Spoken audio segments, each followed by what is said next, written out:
이 시간 하나님의 말씀 시편 37편 1절에서 11절을 한 절씩 교독하시겠습니다. 악한 자들이 잘 된다고 해서 속상해하지 말며 불의한 자들이 잘 산다고 해서 시세워하지 말아라.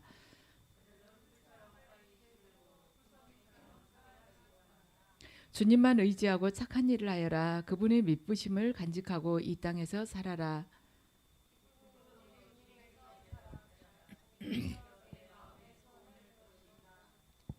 내 갈 길을 주님께 맡기고 주님만 의지하여라. 주님께서 이루어 주실 것이다.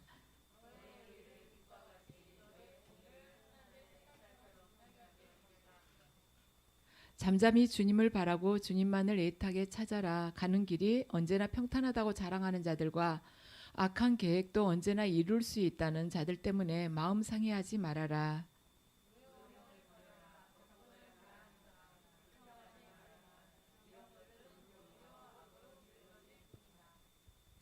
진실로 악한 자들은 뿌리째 뽑히고 말 것이다. 그러나 주님을 기다리는 사람들은 반드시 땅을 물려받을 것이다.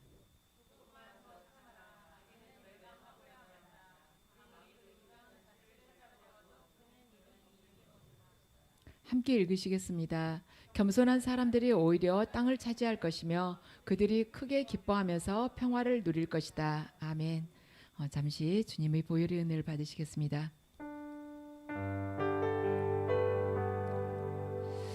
아버지, 이 예배를 통해서 오직 주님 홀로 영광 받으시옵소서.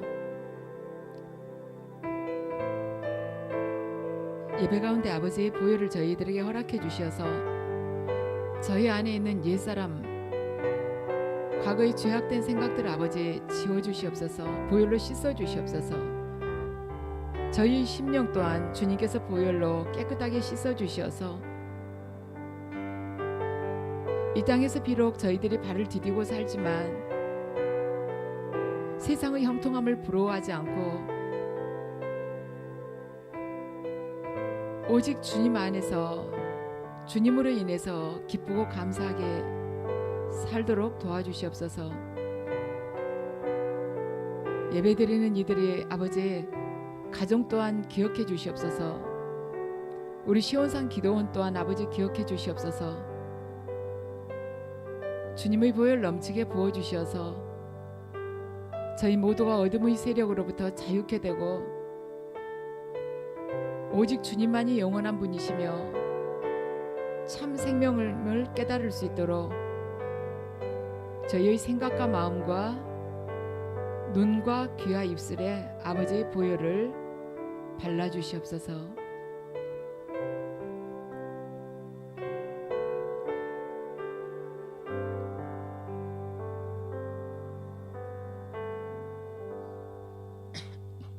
아멘. 이 시간에는 악한 세상을 어떻게 살아야 하는가 하는 제목으로 말씀을 전하겠습니다. 우리가 믿음 생활하면서 사실 악한 사람들이 형통한 것을 볼 때 마음으로 부러워한 적이 있을 것입니다. 우리들은 나름대로 하나님 뜻대로 살아보지만 악인들은 푸성키처럼 무성하고 또 내 자신들 보면은 늦가을에 바람에 날리는 그 낙엽같이 참 힘이 없이 보일 때가 있어요. 그리고 악한 사람들을 보면은 두려운 것이 없기 때문에 자기 마음대로 행동을 합니다. 죄책감도 느끼지도 않아요.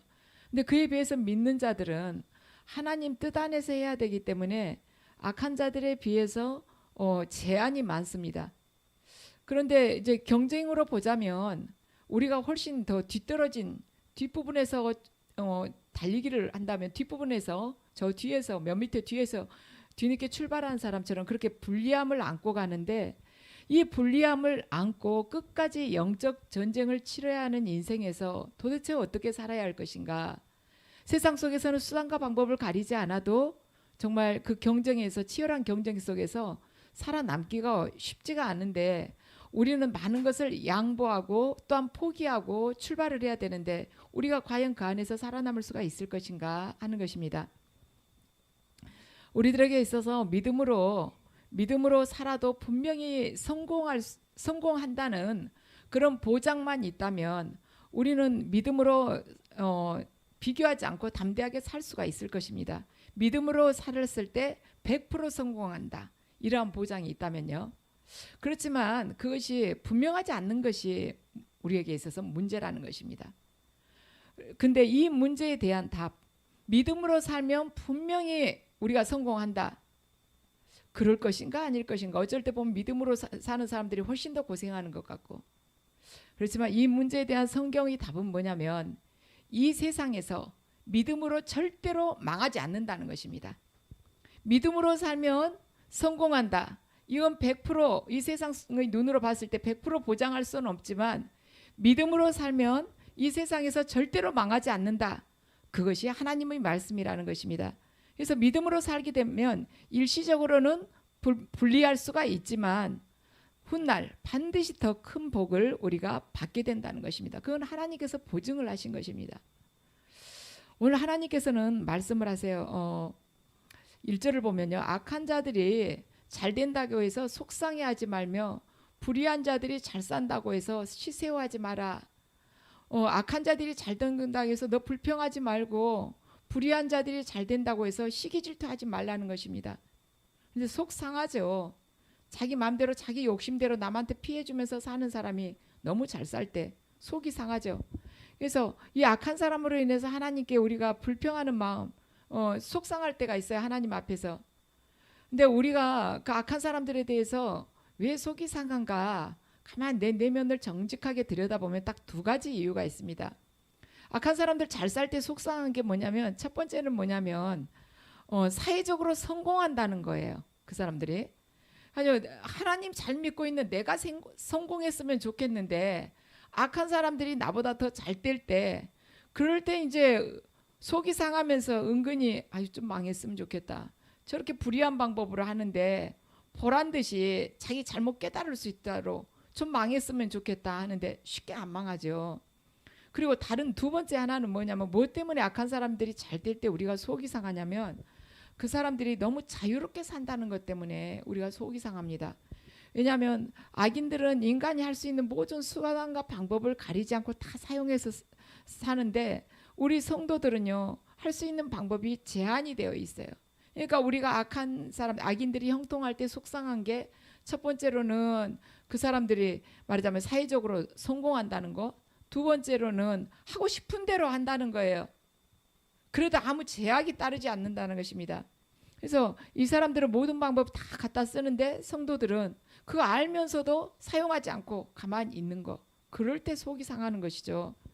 그럴 때 이제 속 상하면서 한편으로는 은근히 질투심이 올라옵니다. 왜 나는 바르게 산다고 하는데 왜 저보다 더 낫게 살지를 못할까? 왜 나는 항상 언제까지 이렇게 하고 살아야 되나? 그런 생각이 들 수가 있죠. 왜 우리 하나님께서는 절대로 불평하거나 시샘을 하지 말라 그래요. 악한 자들이 잘 된다고 해서 너 속상해하지 말고 시기질투하지 말아라. 악한 자들을 시기질투하는 것이 왜 우리들에게 나쁜 것일까? 그 사람은 내가 시기질투하는 그 이상의 훨씬 더 불의한 방법으로 사는데도 왜 하나님은 우리들한테 불평도 하지 말고 악한 자를 시기질투도 하지 말라는 것일까? 거기에 이유가 있습니다. 뭐냐면 악한 사람에 대해서 악한 자에 대해서 우리가 시기질투하는 것은요. 내 마음속에 아직도 세상적인 욕심이 있기 때문에 우리가 질투를 하는 것입니다.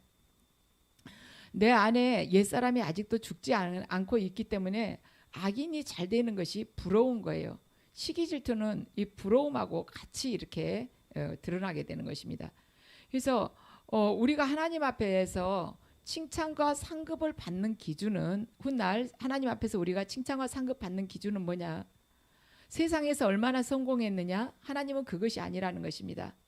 네가 세상 속에서 그 악인들이 득세하는 세상 속에서 살면서 얼마나 신앙 양심을 지키면서 내 뜻대로 살아왔느냐? 그걸 가지고 하나님께서는 훗날 우리를 칭찬하고 상급을 주신다는 거예요. 하나님도 이 세상에 악이 무성한 줄 압니다. 악이 득세하고 있는지 알아요. 마지막 때가 갈수록 더 미혹하는 자들이 많고 자기를 사랑하는 자들이 많고 남에게 정말 잔혹하게 자기 이익대로만 살아가려는 자들이 많다는 것을 알아요. 그렇지만 그 세상 속에서 더욱더 우리가 구별되어서 신앙 양심을 지키고 살아가게 된다면 훗날 상급은 훨씬 더 클 것입니다. 그래서 하나님께서 우리에게 주시는 칭찬과 상급의 열쇠는 뭐냐면 바로 신앙 양심을 지키고 살아갔느냐는 거예요.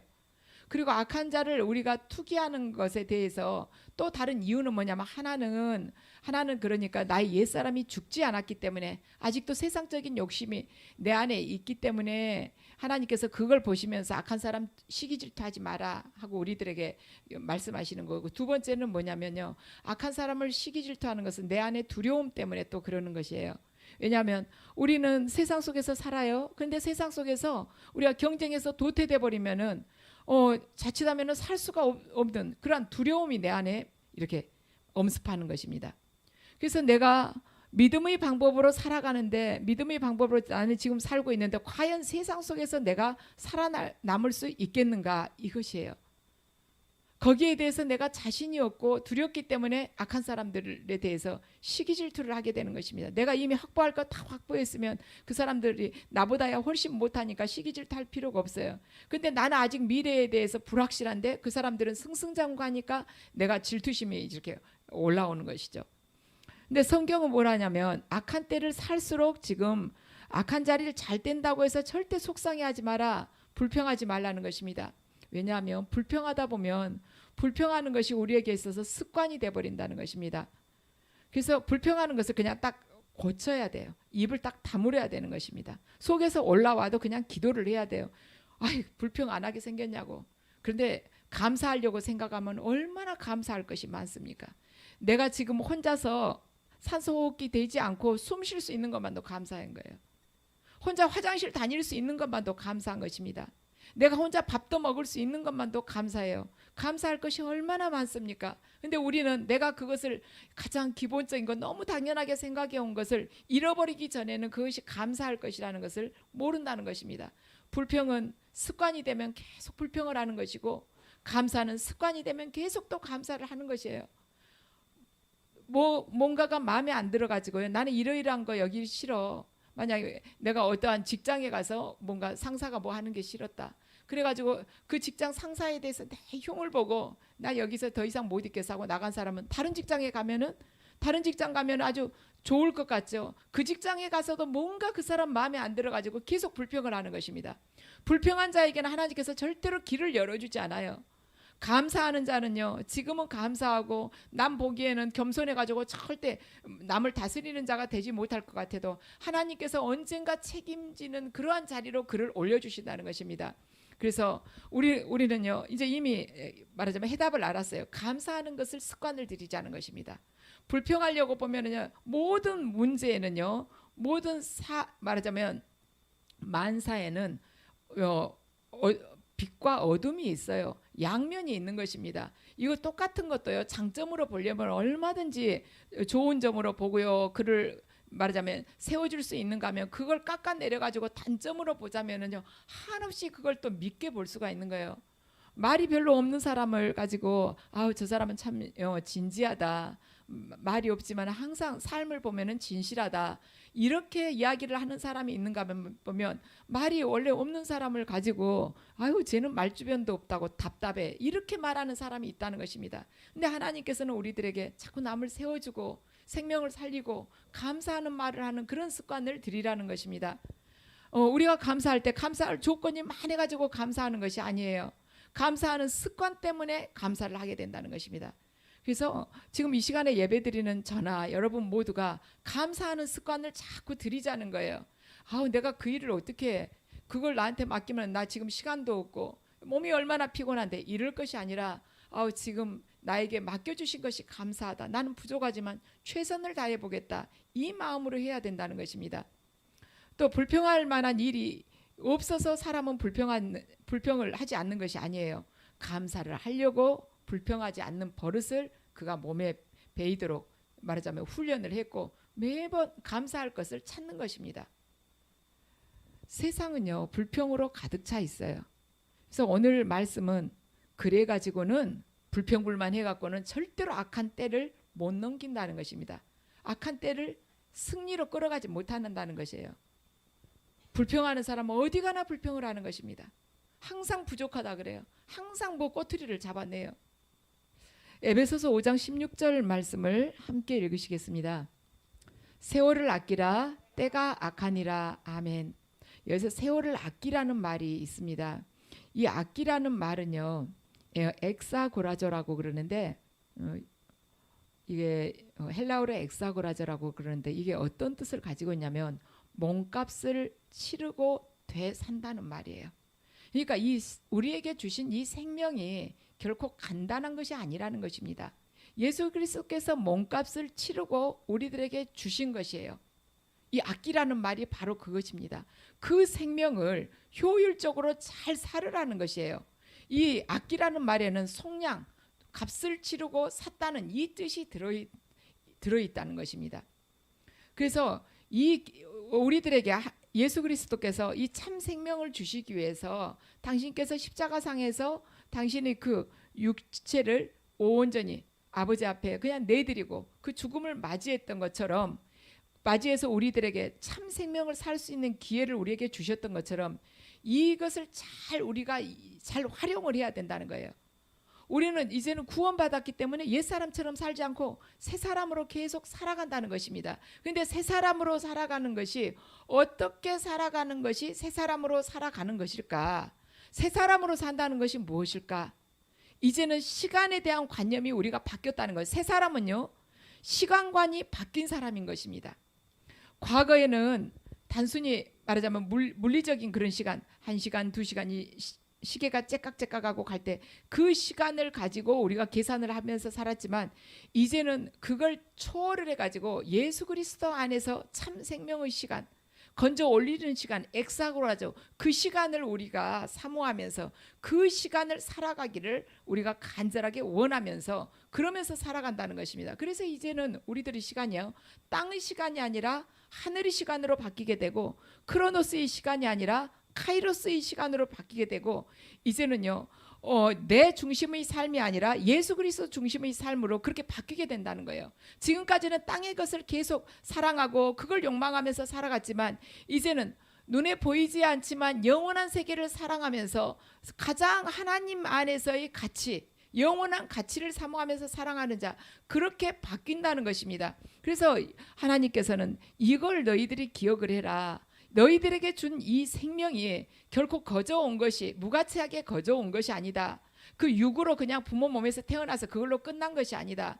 값을 치르고 사서 준 생명이다. 그러니까 절대 가벼이 여기지 말고, 어떠한 일에서 불평불만 하지 말고 감사하는 걸 습관을 들이고 살아가라. 그리야만이 이 악한 때를 너희들이 잘 살아낼 수가 있는 것이다 하고 말씀을 하시는 것입니다. 2절을 보면, 2절 함께 읽으시겠습니다. 그들은 풀처럼 빨리 시들고 푸성기처럼 사그라지고 만다. 아멘. 악한 자들이 정말 비온 뒤에 잡초들이 자라난 것처럼 쑥쑥 잘 자라는 것 같지만 그냥 시든다는 거예요. 그리고 나중에 보면은 사그러지고 없다는 것입니다. 그런데 우리가 생각에는 악한 자들 보면은요, 시들지도 않고 사그러지지도 않아요. 더 어깨에다 힘을 꽉 주면서 다니는 것 같습니다. 시들기는 뭐가 시드냐고. 제가 고생에 찌들어가지고 늙어가지고 주름살 쪼글쪼글한 거 하나님 안 보이세요? 제 흰머리 안 보이세요? 막 이러고 싶을 때가 있잖아요. 초라한 우리 집 안 보이세요? 손님 올까 두려워요. 이럴 때 있지 않습니까? 저 사람들이 얼마나 승승장구한지 아세요? 하나님, 시들기는 뭐가 시듭니까? 성장 촉진제를 준 것처럼 그렇게 잘 자라지 않습니까? 정말 하나님 계시죠? 막 이렇게 하나님한테 이야기하고 싶을 때가 있어요. 그렇지만 하나님께서는 그러세요. 너희 육으로, 눈으로 보이는 그 크로노스의 시간 안에서 판단을 하지 말고 이 카이로스의 시간으로 봐라. 그리하면 그것이, 말하자면 하나님의 안목으로 그것이 보일 것이다. 너희들이 불평하고 너희들이 말하자면 너희들이 나중에 시기했던 그 사람들, 나중에 보면은 절대 잘 되지 않아. 지금은 영원할 것 같지? 그렇지 않아 하고 말씀을 하신 것입니다. 그들이 성공하는 것, 불의한 방법으로 성공하는 것은 절대로 성공이 아니라고 하나님은 말씀을 하세요. 불의한 방법을 하는 성공이 어찌 성공이라고 할 수가 있겠습니까? 불의한 방법으로 그들이 살았다면 반드시 망해야지 하나님께서 사랑하는 자이지, 불의한 방법인데 성공하도록 내버린 것은 하나님께서 그냥 내버려 두시는 거예요. 그냥 너희들 갈 길로 가거라 하고는 그냥 내버려 두셨기 때문에 그가 성공할 수 있는 것입니다. 하나님께 진짜 사랑받는 자라면 하나님 법에서 벗어날 때 반드시 실패해야 되는 것입니다. 모든 걸 다 잃고 망해야 돼요. 그러니까 불의한 자들이 성공한 것을 절대로 우리가 기뻐하고 옆에서 보고 질투할 필요가 없다는 것입니다. 3절을 보면요. 3절을 보면 주님께서 말씀을 하십니다. 악한 세상을 어떻게 살아야 되는가? 자, 두 번째인데요. 함께 읽으시겠습니다. 주님만 의지하고 선을 행하여라. 이 땅에서 사는 동안 성실히 살아라 하고 말씀을 하십니다. 우리 지금 1절, 2절을 딱 보니까 악한 자들이 그렇게 승승장구한 것 같은데 지금 3절에 와서는 악한 세상을 어떻게 살아야 되냐는지 하나님 말씀하시는데 오직 주님만 의지하고 선을 행하면서 살으라는 것입니다. 우리 간혹 악한 사람한테 선을 행할 때 그 사람이 정말 제가 잘못했습니다. 제가 당신에게 잘한 것도 없는데 당신은 그 모든 것을 용서하고 이렇게 잘해 주시냐고 이런 것이 아니라 잘 해주면은 선을 베풀어 주면은 그냥 당연한 듯이 탁탁 받아 먹을 때 그냥 속이 상하지 않습니까? 근데 하나님께서는 그래요. 주님만 의지하면서 선을 행하고 성실하게 살아라는 것입니다. 이 선을 행하고 성실하게 살아라는 것은 세상에서 말하는 도덕과 윤리적으로 착하게 살아라는 것이 아니에요. 그걸 훨씬 뛰어넘으라는 것입니다. 이 기독교는요, 윤리나 도덕적인 삶을 아예 초월해가지고 사는 삶이라는 것입니다. 윤리적으로나 도덕적으로 충분히 살 수 있어요. 충분히 바르게도 살 수 있습니다. 그렇게 사는 나라들 많아요. 외국 가보면 그러는 경우들 있죠. 제가 예전에 일본 갔을 때 좀 놀란 게 뭐였냐면, 제가 잠깐 거기서 이제 어느 집에 홈스테이를 했거든요. 그런데 일본인들은 걸어다니고 전철 타고 다니는 게 아주 습관이 됐더라고요. 그래가지고는 이제 그날 무슨 행사가 있다고 도쿄를 가는데 전철을 이렇게 집에서 나와서부터 4번을 바꿔 탔어요. 4번을. 그러니까는 이게 진짜 제가 신발을 벗어서 제 발가락을 보고 싶은 게 너무너무 아파가지고. 근데 저하고 같이 이제 거기에 가시는 분은 아무렇지 않는 것입니다. 근데 너무 다리가 아파가지고 제가 나중에 전철 탔을 때 빈자리가 있길래 딱 앉으려고 그랬어요. 그랬는데 이제 어느 일본 할머니가 그분도 앉으려고 그랬거든요. 근데 앉으려고 하다가 저는 그때 30대였거든요. 근데 저한테 딱 양보를 하고는 다른 쪽에 가서 딱 서시는 걸 보고는 그날 제가 너무너무 부끄러웠습니다. 이 일본 분들을 보면은 우리 한국인들 같이 그렇게 화장 막 곱게 별로 안 하잖아요. 그런데 이게 뭔가 내가 학교에서 배운 것하고 이렇게 사는 거하고 이렇게 틀리구나 하는 생각을 했습니다. 근데 크리스찬들은 그걸 초월한다는 것이죠. 그 정도의 윤리와 도덕에 그치는 것이 아니라 훨씬 초월하는 삶을 살아야 된다는 것입니다. 근데 어떻게 해야 되는가? 하나님을 의지하면서 살으라는 것이에요. 주님 안에서 주님께 의지하면서 선을 행하면서 살으라는 것입니다. 우리가 쉽지가 않아요. 주님을 의지하는 것 세상에서 눈에 보이지 않습니다. 하나님을 의지한다는 것 세상 사람들이 봤을 때 정말 무력한 짓 같아요. 어리석은 짓 같아요. 눈에 보이지도 않는데 그 하나님이 권력이 있냐, 너한테 돈을 주냐, 뭘 의지하냐 이렇게 할 수 있는데 하나님의 말씀은요 우리에게 지금 주시는 말씀이고 절대적인 능력을 가지고 있는 말씀인 것입니다. 우리가 지키면 하나님은 반드시 그 말씀을 삶 속에서 역사를 그대로 하시는 것이죠. 4절을 함께 읽으시겠습니다. 악한 세상에서 어떻게 살아가야 되나? 4절은요. 기쁨은 오직 주님에게서 찾아라. 주님께서 내 마음의 소원을 들어주신다. 아멘. 지금 이것이 세상에서 악한 자들이 이렇게 많은 세상 속에서 살아가는 방법, 세 번째 방법입니다. 세상 속에서 기쁨을 찾으려고 하지 말고 주님에게서 찾으라는 거예요.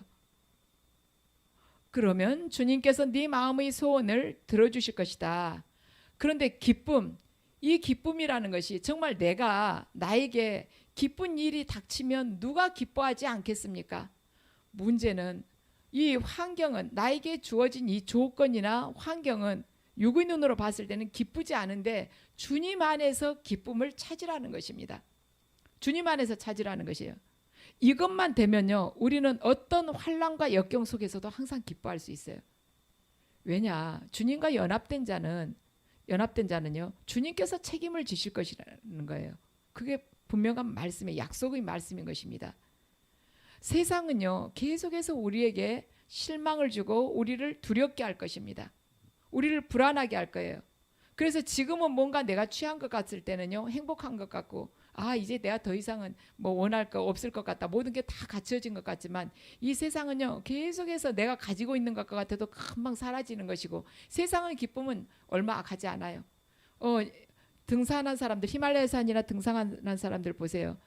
최고봉에 올랐지만은 조금 있으면 그걸 잊어버려요.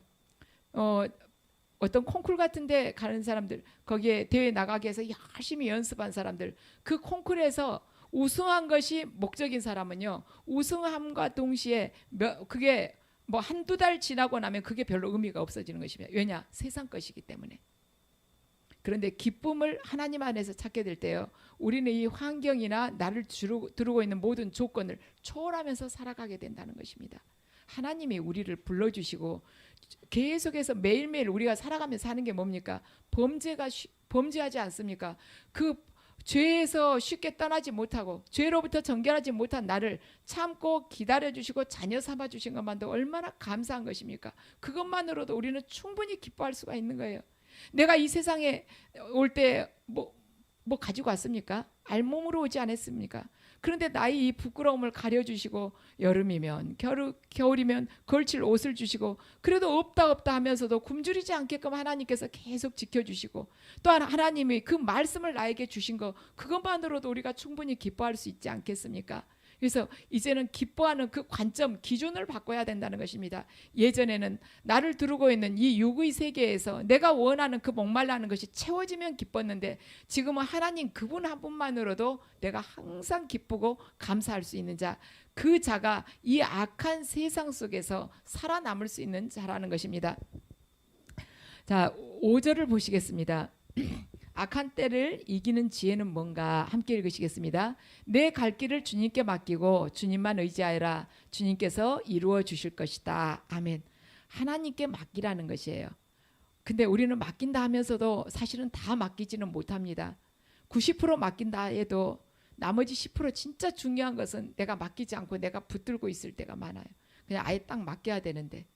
그래서 우리가 가만히 생각해 보면은 사실 하나님을 택배사 직원만 또 못하게 생각할 때가 있어요. 우리 뭔가 인터넷으로 이렇게 물건 주문하고 나면 당연히 며칠 안에 딱 올 걸 생각하죠. 특히나 쿠팡에서 주문하면은 뭐 내일 아침 내지는 내일 저녁이면 다 올 거 우리 당연히 믿잖아요. 근데 하나님께서 믿고 나에게 의지를 하라고, 이미 받은 걸로 다 생각을 하라고, 내가 너희 그 모든 것들을 네가 나를 신뢰하고 맡기면 내가 이루어 주실 것이라고 분명히 시편 37편 5절에 약속을 하셨건만 우리는 그렇게 안 믿는다는 것입니다. 그러니까 인터넷 쇼핑몰만 또 못하는 거야 하나님이. 그건 믿으면서 다음날 그 10,000원짜리 하나 주문을 해도 우리 집 앞에 배달돼 올 것을 믿으면서 하나님께서 주신 이 원대한 있고 큰 이 약속의 말씀을 안 믿는다는 것이에요. 그래서 우리가 이 신앙관을 바꿔야 되는 것입니다. 근데 우리가 하나님 안에서 하나님께 의지하고 이 심령이 평강을 누리고 있어야지, 우리가 하나님 믿는다고 하면서도 항상 불안해하고 뭐 초조해하고 항상 엉거주춤 많이 그렇게 덜덜덜덜 떨고 있으면 누가 우리를 보고 하나님을 믿겠습니까? 아유, 교회 가면 저러나 보다. 안 믿는 것만 또 못하네. 저렇게 기도한다면서 한편으로 불안해하고 믿지를 못하고 저러나 보다. 정말 부담되나 보다. 이런 생각을 할 수가 있는 것이죠. 그런데 맡기는 거예요. 그냥 맡기는 겁니다. 당신께서 안 되면 어떡하지? 이럴 것이 아니라 하나님께서는 무엇을 나에게 주시든지 가장 좋은 것으로 주시리라고 딱 믿는 거예요. 왜냐? 우리 자신보다 더 잘 아는 분이 하나님이시지 않습니까? 그냥 믿고 그분한테 다 맡겨요. 그분이 미안해서라도 들어주시지. 가장 좋은 걸로 주실 걸로 믿고 있는데, 악한 자라도 아들이 생선 달랬는데 뱀을 주겠습니까? 자식이 떡을 달랐는데 돌을 주겠습니까? 근데 너희를 그 사랑하시는 그 하나님께서 너희들에게 그 성령을 주시지 않겠냐는 거예요. 그 성령이 우리 안에 계시는데 무엇을 믿지 못해서 덜덜덜 떨고 두려워하실 것입니까? 다 맡기는 거예요. 맡긴다는 건 뭐냐면 내 소유권을 이제는 주장하지 않는다는 것입니다. 내 인생에 있어서 주인이 지금까지 나였는데 이제 주님께 그 주인의 자리를 내드린다는 거예요. 내 자녀를 맡긴다는 것은 내 자녀에 대한 소유권을 이제는 내가 주장하지 않고 하나님 뜻대로 그를 양육해서 하나님께서 원하시는 대로 길을 갈 수 있도록 그를 아버지 앞에 내드립니다. 이런 뜻이에요. 그래서 우리는 잘 맡겨야지 제대로 신앙생활을 할 수가 있는 것입니다. 근데 맡긴다 하면서 맡기는 게 뭐지? 그냥 하나님 해주실 것을 믿습니다 하고 나는 그냥 가만히 있는 것이 맡긴 것인가? 그것이 아니라는 것입니다. 예수님께서도 그랬어요. 아버지께서는 하늘과 땅의 모든 권세를 다 나에게 맡겼다고 말씀하셨습니다. 그러니까 다 나에게 맡겼다고 말씀하시고 나서 예수님이 가만히 계시고 날마다 그냥 유유자적하게 쉬고 계셨는가? 아니었다는 것이죠. 하나님 아버지께서 당신에게 예수 그리스도께 주신 그 비전, 그 사명을 감당하기 위해서 채찍을 맞고 침뱉음을 당하시고 조롱당하고 그 길을 가셨다는 거예요. 아시면서 가셨다는 것입니다. 적극적으로 가셨다는 것이에요. 우리가 크리스천들이 하나님께 맡겼다면서 게으름 피우는 것은 제대로 절대로 맡긴 것이 아니라는 것입니다. 정말 맡긴 사람들은요, 하나님께 모든 것을 맡긴 사람들은 어떤 일을 결정을 할 때는요, 자기 자신은 전혀 없는 것처럼 하나님께 기도하면서 뜻을 묻고 그분께서 원하시는 대로 그 일을 결정을 하는 것이고, 원하시는 방향으로 결정을 해서요, 이제 일을 추진해 나가는데 일을 진행해 나가는 과정에 있어서는 하나님이 계시지 않는 것처럼 최선을 다하는 것입니다. 우리가 여기서 말씀을 모르면 그런 부분이 있을 수 있어요. 우리 예전에 간간히 예언 받았죠. 내가 너를 이러이러 할 것이다. 너는 이러이러하게 뭐 어떠한 은사를 받아서 뭔 사역을 하고 어떻게 하고 네가 이런 사명 감당하게 되면 내가 너희 집에 이러이러한 복을 줄 것이다. 그러면은 하나님이 내가 은사 받아가지고 사역하면은 이런 복을 주신다 했으니까 내가 어떻게든 능력 받아가지고 사역해야지. 이런 욕심이 조금 우리 가운데 조금 있었을 수 있어요. 뭐 다 그런 건 아니지만 몇 분 정도는. 그래서 통성기도 때 막 소리 지르고 기도해가지고 뭔가 이제 받아가지고 내가 능력만 받고 일을 하면 이제 나머지는 다 만사형통이다. 나머지 나 속썩였던 뭐 우리 자녀 그렇게 믿으라고 해도 믿지도 않으면서 나를 핍박했던 내 배우자 전부 다 하나님 내가 기도했던 대로 하나님께서 다 해주실 거야. 이러한 바람들이 우리 안에 있을 수 있는데 절대 그것이 아니라는 것입니다. 우리도 하나님 말씀대로 최선을 다해 살면서 그 가족들 안에서 아니면 이웃들 안에서 내가 하나님의 사람이라는 거 말씀대로 삶으로 인해서 그들이 감동을 해서 작은 예수구나 하고 그들이 감동을 하고 변화될 수 있도록 그렇게 우리가 살아야 된다는 것이에요. 하나님께서 다 해주시겠지. 하나님께서 복 주신다 했으니까 알아서 해주시겠지. 공부 안 해도 뭐 1등하게 해주시겠지. 그것이 아니라는 거예요. 최선을 다해야 된다는 것입니다. 결정을 할 때는 내 자신은 없는 것처럼 하나님께 뜻을 깊이 묻고 기도하면서 성경 말씀을 바탕으로 해서 기도하면서 하나님께 물어서 하나님께서 말씀을 뜻을 딱 주시면은 그때부터는 이 일을 이제 내가 해 나가는데 그때부터는 하나님이 계시지 않는 것처럼 최선을 다해서 몸이 부서지라고 해야 된다는 것이에요. 세상 사람들도요, 자기가 목표를 정하면은 최선을 다해서 합니다. 아주 무서울 정도로 최선을 다해요. 한 이틀 전에 그걸 봤어요. 그 임윤찬이라는 형제예요. 형제인데 최근에 며칠 전에 미국에서 최고 권위가 있는 피아노 경연대회에서 거기가 임윤찬 그 학생이요 말하자면 우승을 한 것입니다. 이 대회 60년 역사상 이 대회가 지금까지 있은 지가 60년 됐나 봐요. 60년 역사상 최연소로 우승을 한 거예요. 그런데 3관왕이 된 것입니다. 우승 트로피를 3개를 탄 것이죠. 그런데 아주 난이도 높은 곡을 이 학생이 선정을 해가지고 이제 자기 각자가 이제 정해가지고 나와서 하는데 곡을 피아노를 치는데 정말 천재다. 신이 내려주신 애구나. 그런 생각이 들었어요. 그래서 제가 설교 준비하면서도 너무 그 곡에 빠져들어 가지고 이렇게 그걸 이렇게 들어보는데 1시간 넘게 이 곡을 연주를 하는데 하나도 틀리지 않고 하는 거예요. 리스트 곡을 하는데 그 악보 그 하나하나 외우기가 얼마나 어렵습니까? 그런데 하나도 틀리지 않고 그 학생이 하는. 근데 그 한 곡만 하는 것이 아니에요. 난이도 높은 곡을 몇 곡을 그 학생이 하는 것입니다. 그런데 말이 한 곡을 1시간 넘게 연주한다는 그게 그 말하자면 교본으로 보자면 악보로 보자면 얼마나 길겠습니까? 그런데 인터뷰를 하는데 얼마나 연습을 하느냐 뭐 어떻게 하느냐 막 물어보는데 그 학생이 그러는 거예요. 하루에 보통 때는 얼마나 하느냐 그러니까 12시간 연습을 한다는 것입니다. 우리 한국에서 예술종합학교 한국 예술종합학교 다니는 학생인데 12시간을 연습한대요. 그래가지고 미국에 와서도 정말 감사한 게 그러니까 홈스테이 했었던 그 가정에서 새벽 4시까지 피아노를 칠 수 있도록 허락을 해줬다는 것입니다. 제가 그 말을 들으면서 새벽 4시까지 우리들에게 있어서 그리고 하루에 12시간씩 그가 피아노를 쳤듯이 새벽 4시까지 잠을 자지 않고 피아노를 연습을 했듯이 우리들에게 하나님 일을 그렇게 하라고 한다면 우리가 정말 감사하면서 할 수 있겠느냐는 거예요. 제가 그 학생의 이야기를 들으면서 너무너무 부끄러웠습니다. 창조주께서 우리에게 주신 그 말씀 하나도 지키려고 이렇게 내 자신이 죽지 않고 있는데 그 학생은 오로지 피아노 그거 하나를 이렇게 연주를 해내기 위해서 그렇게 연습을 하는 거예요. 근데 그 학생이 굉장히 화려한 꿈을 가지고 있느냐 그것도 아니에요. 뭐 어떠한 걸 목적으로 하느냐 뭐 그렇게 이렇게 인터뷰하면서 물어보니까 자기는 뭐가 되고 싶고 뭔가 이렇게 자기 삶에 있어서 어떤 경력을 남기려고 여기 나온 것이 아니라는 것입니다.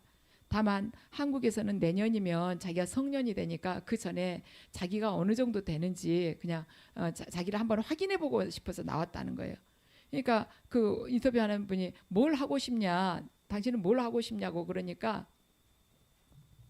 이 학생이 저는 산속에 들어가서 오직 피아노만을 연주하고 싶다. 그러니까 세상 속에서 주는 뭐 어떤 트로피나 어떤 경력, 세상에서 주어지는 뭐 우승했다 해서 뭘 어떤 말하자면 명예 그런 것보다는 오직 피아노만 치고 싶다는 것입니다. 그 학생을 보면서 지금 그가 누릴 수 있는 많은 것들이 지금 플러스 알파로 지금 주어졌거든요. 큰 상금에다가 또 그 우승을 했을 경우에는 굉장히 아주 혜택들이 많더라고요. 그런데 그 모든 것에 대한 그 욕심이 없는 거예요. 우리가 하나님을 믿으면서 세상적인 욕심, 내 자아에 대한 욕망, 내 가족에 대한 집착 이러한 것들을 다 내려놓고 그 학생이 산속에 들어가서 피아노 연주만 하고 싶다는 그런 순수한 그 마음 오직 모든 걸 다 잃는다 할지라도 오직 하나님만을 사랑하겠습니다. 오직 하나님 당신 한 분으로 저는 기쁩니다. 이런 믿음을 가진다면 어찌 이 악이 횡행하는 세상 속에서 우리가 승리하지 못하겠습니까? 하물며 그 피아노 연주를 하는 학생도 오직 그거 하나만 생각을 하고 최선을 다하고 그 쉬고 싶을 때 쉬지 않고 자고 싶을 때 자지 않고 했을 때 우승을 할 수가 있는데 우리가 어찌 그런 뭐 성령이 도우심을 받은 것도 아니에요. 그런데 성령님께서 우리 함께 해주시고 깨닫게 해주시고 인도해 주시고 힘 주시고 능력 주시는 그분이 내 안에 있는데 우리가 우리 온 마음을 그분께 드릴 때 어찌 승리하지 못한다는 것입니다. 왜 어찌 우리가 세상을 두려워할 수가 있겠습니까? 우리가 우리 믿음을 다시 한번 생각해 봐야 되고 내가 하나님을 얼마만큼 사랑하는지 다시 내 자신에게 질문을 던져봐야 될 것입니다. 그 하나의 그 피아노 연주하는 것만 사랑해서도 하루에 12시간씩 연습. 그 18살 청년이면 하고 싶은 게 얼마나 많겠습니까? 그런데도 그 모든 말하자면 즐기는 거나 욕망 다 내려놓고 오직 그거 하나에다가 최선을 다한 것입니다. 우리들은 지금 얼마 안 남았어요. 삶이 얼마 남지 않은 것입니다. 우리 지금부터 달리기에도요. 얼마나 하게 될지 몰라요. 75세 넘으면 그렇게 마음은 있지만 몸이 그렇게 따라주지 않는 것입니다. 우리 남은 생을요. 정말 지금처럼 보낼 수는 없는 것입니다. 하나님 앞에 모든 걸 다 내어드리십시다. 그분은 그러할 때 그보다 더 큰 것으로 우리를 또한 채워주실 것입니다. 우리가 그렇게 살아갈 때 하나님을 모르는 사람들이 우리를 보게 되면은 저 사람의 형통함이 저 사람의 성실함이 저 사람의 저 놀라운 열심이 하나님께로부터 온 것이구나. 자기 의가 아니구나. 자기 만족을 위해서 하는 것이 아니구나. 아, 하나님으로부터 온 그 열심과 그 사랑과 그 열정으로 하는 것이구나 하는 것을 알게 된다는 것입니다. 자, 7절을 보시겠습니다. 7절요. 함께 읽으시겠습니다. 잠잠히 주님을 바라고 주님만을 애타게 찾아라. 가는 길이 언제나 평탄하다고 자랑하는 자들과 악한 계획도 언제나 이룰 수 있다는 자들 때문에 마음 상해하지 말아라. 아멘. 속 상하죠.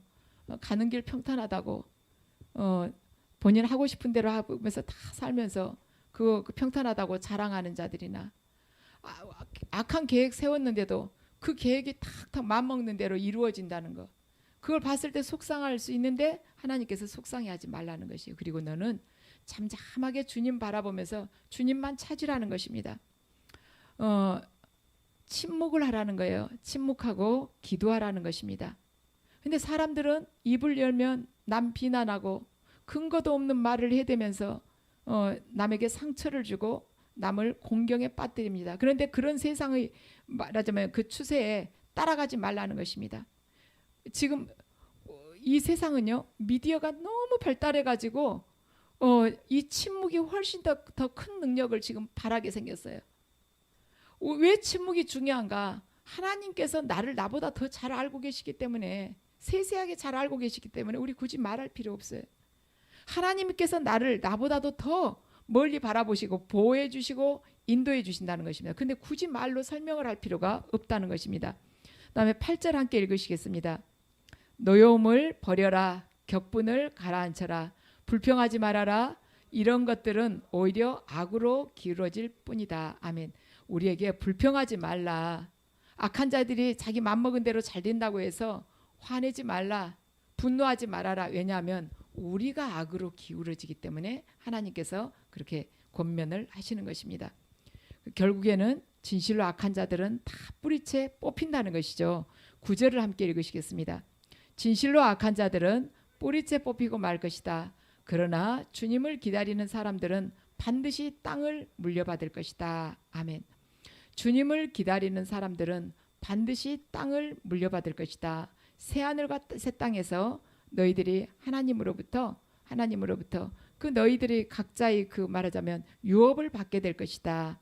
또한 이 땅에서도 너희들이 그 삶을 보고 담고자 하는 자들이 있을 것이다. 너희들이 그 삶이 수많은 자들에게 회자될 것이다. 이러한 의미를 가지고 있습니다. 그래서 진실로 악한 자들은 반드시 뿌리채 뽑힌다는 거예요. 두 번째 사망에 접어든다는 것입니다. 자, 계시록 21장 8절을 함께 읽으시겠습니다. 요한계시록 21장 8절입니다. 그러나 두려워하는 자들과 믿지 아니하는 자들과 흉악한 자들과 살인자들과 음행하는 자들과 점술가들과 우상 숭배자들과 거짓말하는 모든 자들은 불과 요항으로 타는 못에 던져지리니 이것이 둘째 사망이라. 아멘. 악한 자들은 둘째 사망을 맞게 된다는 것이에요. 악한 자들은 한 번 태어나고 두 번 죽고, 하나님 앞에 신실한 자들은 두 번 태어나고 한 번 죽게 된다는 것입니다. 그래서 하나님께서는 악한 자들이 지금 형통하다고 해서 부러워하지 말라는 것이에요. 주님을 두려워하는 자들은 반드시 너희들이 땅을 물려받을 것이다. 너희들이 새하늘과 새 땅에서 주님과 함께하는 그 복을 누리게 된다는 약속의 말씀인 것입니다. 계시록 21장 3절에서 4절을 함께 읽으시겠습니다. 내가 들으니 보좌에서 큰 음성이 나서 이르되 보라, 하나님의 장막이 사람들과 함께 있음에 하나님이 그들과 함께 계시리니 그들은 하나님의 백성이 되고 하나님의 친히 그들과 함께 계셔서. 아멘. 이 복이 여러분에게 임하시기를 주님의 이름으로 축원합니다. 우리가 이 땅에 살아가면서 수평적으로 보면요, 악한 자들과 경쟁이 되는 것 같아서 속이 상하고 어쩔 때는 분이 올라올 때가 있어요. 그리고 불평이 올라오려고 할 때가 있습니다. 그런데 이 성경적인 눈으로 보면은 악한 자들과 절대로 경쟁할 필요도 없고 시기할 필요도 없는 것입니다. 왜냐하면 악한 자와 우리는 길이 전혀 다르기 때문에 경쟁의 대상이 되지도 않고 비교할 대상도 되지 않는 거예요. 그들이 가는 길하고 우리가 가는 길하고 전혀 다른 길인 거예요. 그래서 비교할 것이 없다는 것은, 비교라는 것은 한 가지 말하자면 문제를 가지고 비교를 하는 것이, 말하자면 키가 누가 크다 작다 키를 가지고 비교를 한달지, 아니면은 누가 말하자면 어떠한 것에 있어서 뭐 체중이 많이 나간다 적게 나간다 하면 누가 나보다 더 많이 나간다면 체중을 달아보고 나서 하는 것이든지 이렇게 한 가지 주제를 가지고 한 가지 문제를 가지고 비교를 하는 것이지 악한 자는요 가는 길이 전혀 우리하고 다른 것이에요. 그런데 우리가 왜 그들하고 똑같이 이렇게 비교를 하면서 불평하고 시기 질투합니까? 그러지 말라는 것입니다. 하나님께서는 오늘 본문을 통해서 말씀을 하세요. 악한 세상을 너희들 어떻게 살아야 되냐? 첫 번째는 절대로 불평하지 말아라. 두 번째는 주님만 의지하고 선을 행해라. 세 번째는 모든 기쁨은 오직 주님으로부터 찾아라. 네 번째는 주님께 모든 것을 맡겨라. 그리하면 너희가 이 악한 세상 속에서 반드시 승리하게 될 것이라고 오늘 이 말씀을 시편 37편을 통해서 우리에게 약속의 말씀을 주셨습니다. 그래서 영원하신 하나님 그분의 말씀은 하나도 땅에 떨어지지 않는 것입니다. 그래서 저와 여러분 모두가 이 말씀을 붙들고 이 마지막 때에 반드시 승리하는 삶을 사시기를 주 예수 그리스도의 이름으로 축원합니다.